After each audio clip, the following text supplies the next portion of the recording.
what's going on, everybody? It is the Nicholas Prostakis Chelsea Football channel, and today is match preview for Chelsea versus Ipswich Town on Monday night. It'll be a Monday afternoon game here, but Monday night game in the UK at Portman Road. Monday games we haven't had this year, so we'll have to see how we fare. We've been very, very good away team this season. Ipswich, of course, have lost to Arsenal. Only 1-0 at the Emirates, so you can look at that how you might, however you may think. In my eyes, that's a pretty good result for Ipswich. Of course, Arsenal get the win to go above us in the table, but I'd look at it as a pretty good result to see for us in a way, but it shows that Arsenal may not be as good, but Ipswich, it might be a good result for them because, of course, we don't think they're very good. They're at the bottom of the table for a reason. However, Chelsea, of course, with a loss last time out against Fulham at home in dramatic fashion, a result that we're going to try and put behind us.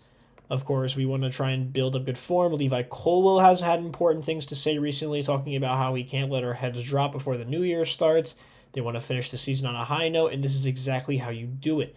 Of course, there will be another game. I think it's on Wednesday against Crystal Palace, so there's going to be a lot of rotation, I think, for this lineup and the next game. But I looked on the SofaScore, and it was saying the game was on Wednesday against Crystal Palace. Is that true? Because Monday to Wednesday seems kind of ridiculous. A 1 day only break? Something's got to be up with that. I don't know, but that's what it tells me right now. Could be true, could be not true. I guess we'll see what happens.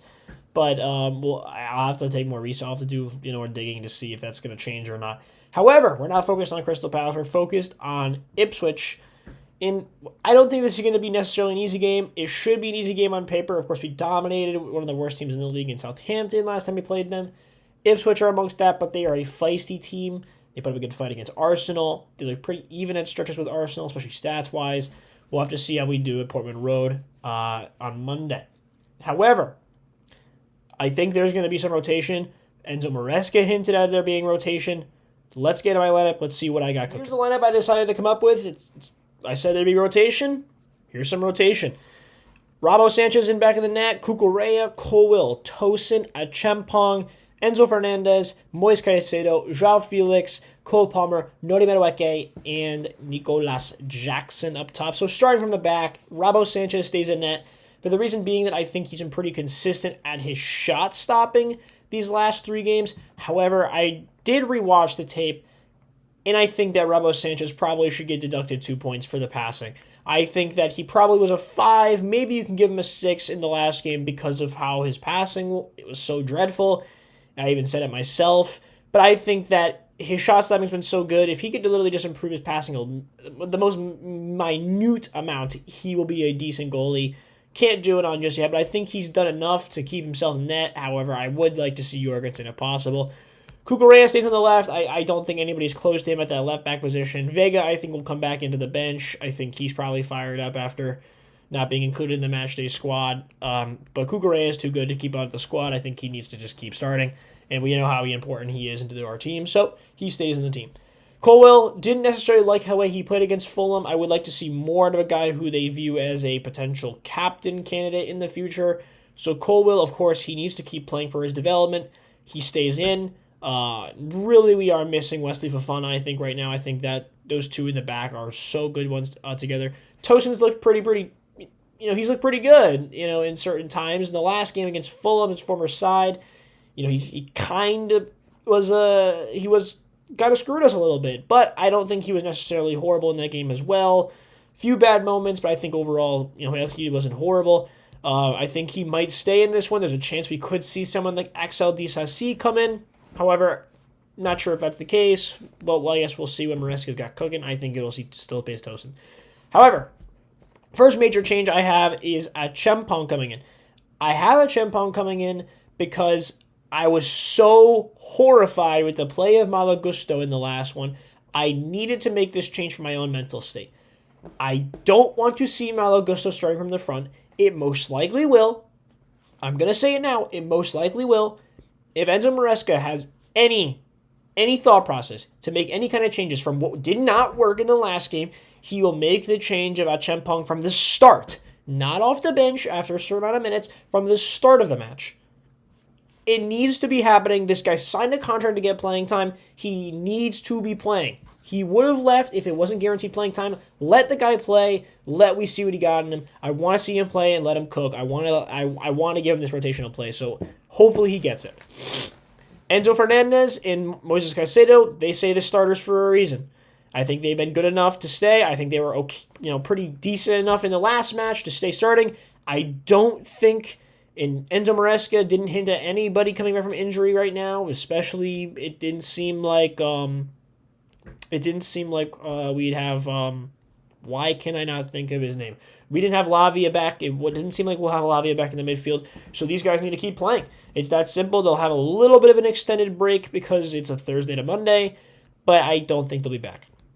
So, of course, because no change, we know how good they are. They should be able to consistently prove themselves against Ipswich Town, against Portman Road. So no excuses for those two guys.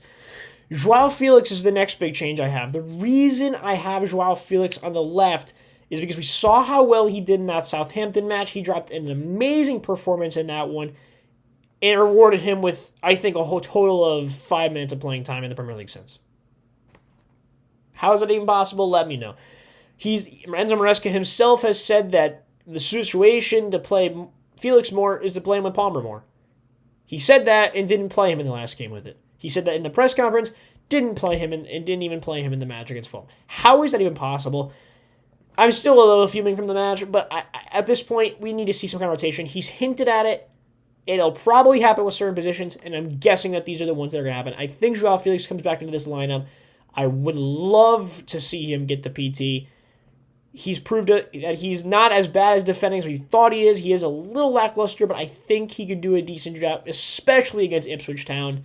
Hopefully he gets the PT in this one. I'm really hoping he starts from the beginning.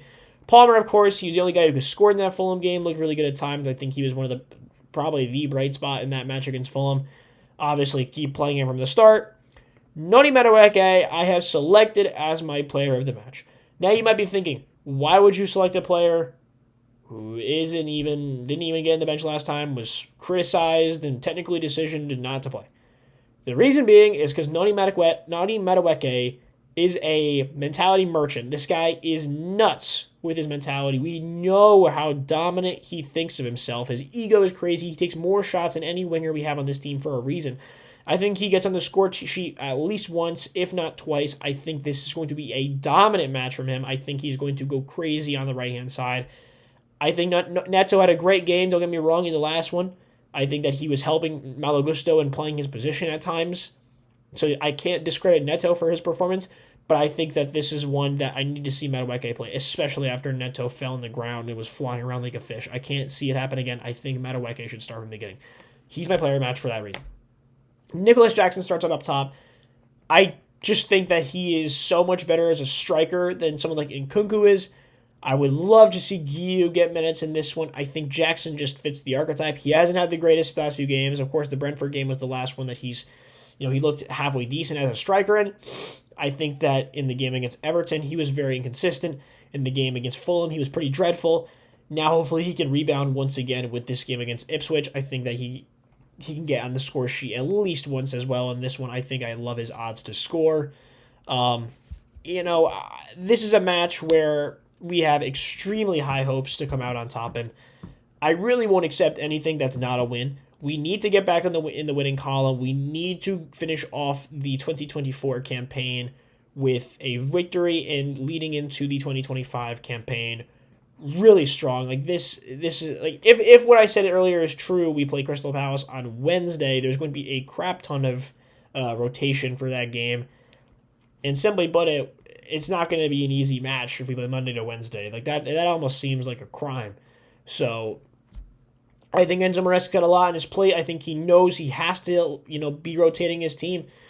And the number of subs can't stay this number. He's only subbed 4 guys in his last 3 games. That's just not possible. You can't stick with numbers like that. You can't continue to make these number of subs these late in matches. He has to understand that, and I bet he knows that. He has to have more faith in some of these guys, and I can't believe that he he's just been this sub-proof in a way for this long. So hopefully we see some more subs in this Ipswich game. It might not even matter that the subs come in. We might just be dominating the match, but we will see. My prediction is that we are 3-1 winners. I just don't see us keeping a clean sheet. We just are so bad at keeping clean sheets that I think a way the Ipswich find a way to get a goal in this game. So let me know what you guys think. Comment down below. Like and subscribe, please, to the channel. Helps me out so much. Also, look at Nicholas Prostakis CFC on Instagram and TikTok. That is Nicholas Prostakis CFC. See you guys on Monday for the match reaction. See you guys then. Peace.